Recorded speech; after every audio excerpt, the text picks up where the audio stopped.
तो आप लोग से मिलने आ रहे हैं, आप लोग तैयार रहिए। उससे पहले आप लोग खेसारी लाल यादव का फैन है तो वीडियो को लाइक शेयर कमेंट जरूर कर दे। आज बात करने वाले हैं खेसारी लाल यादव आप लोग से मिलने आने वाले हैं, जो कि खेसारी लाल यादव का अभी संघर्ष 2 मूवी चल रहा है। उसमें खेसारी लाल यादव बिहार में सिनेमा हॉल में प्रमोशन किए, उसी के बीच खेसारी लाल यादव आप लोग से मिलने आइडियल डीलर सकरी सरैया में।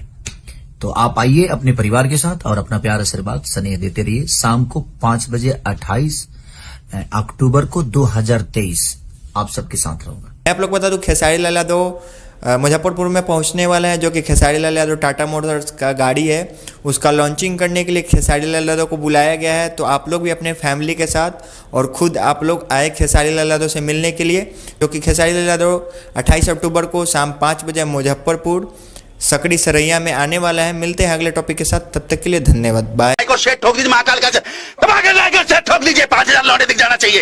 ये 4000 के लिए मैं